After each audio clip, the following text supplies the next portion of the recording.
Tänään rullataan rintarankaa sekä leveää selkälihasta, koska ne herkästi kiristyvät työssä käyvällä ihmisellä. Toimistossa istutaan tietokoneella, olkapäät kääntyy, rintaranka kääntyy eteenpäin sekä urheilijoilla monista eri liikkeistä, esimerkiksi vetoliikkeet, selkä pyöreänä hieman, olkapäät edessä vedetään.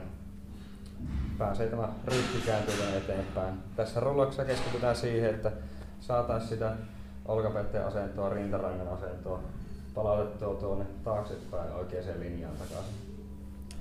Aloitetaan ihan tuosta rintarangan alueelta, eli kylkiluitten alareunasta. Sieltä aivan niin ylös kun pystytään menemään. Voiksi voidaan tälleen pikaisesti käydä ihan tuosta kylkiluitten alareunasta vaan rintarangan yläreunaa. Tunnustellaan semmonen kireä kohta sieltä.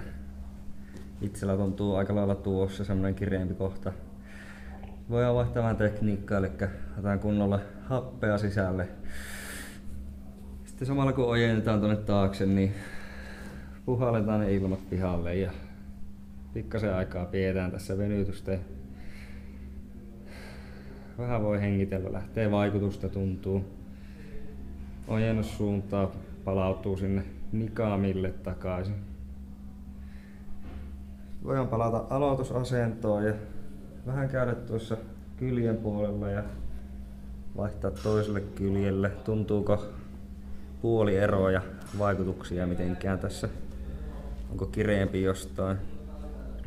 Eikä tällä tavalla voidaan käydä aivan tuosta kylkiluiden alareunasta niin ylös kuin pystyy ja etsitään ne kireät kohdat sieltä. Sitten toinen lihas, mitä käydään seuraavaksi. Eli tää leveä selkälihas lähtee tuolta lantiosta kohti tuonne kainaloa. Aivan tuohon olkapäähän kiinnittyy, lyhenee, herkästi kääntää tätä olkapäätä tuonne eteenpäin. Senkin voi aloittaa tuosta ihan kylkiluitten reunasta, alareunasta. Rullataan nopeasti läpi silleen, että tunnustellaan missä siellä tuntuu oikein se kireä kohta. Vähän voi vatsan puolelle kääntyä. Aivan tuonne kainaloon asti oikeastaan voi mennä.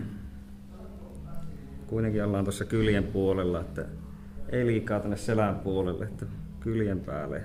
Teillä tuntuu tuossa aika kireä kohta. Siitä voi lähteä sitten kokeilemaan tämmöistä käden ojennusta tuonne pään yläpuolelle. Sitä pumppaavaa liikettä haetaan sinne ääriliikesuuntaan. Yritetään vähän kasvattaa sitä. Se kun lähtee kevenee siitä, voitaisiin vaihtaa kireempää kohtaa ja käydä uudestaan sitä pumppausta. Pikkuhiljaa lähtee vähän kevenee siitä. Haetaan taas uusi kohta. Voi vaikka kokeilla tämmöstä, että vähän tältä selän puolelta menee tuonne vatsan puolelle ja tuntuu semmonen muljahus siinä, kun se lihaskohta menee ohi siitä.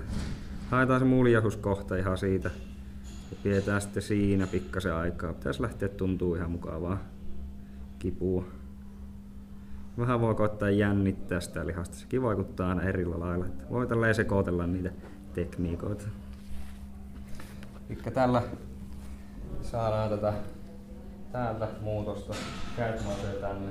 Ryhti saadaan hyväksi, niin saadaan tänne pään yläpuolelle mukavasti liikettä lisää. Ei muuta kuin rullailee.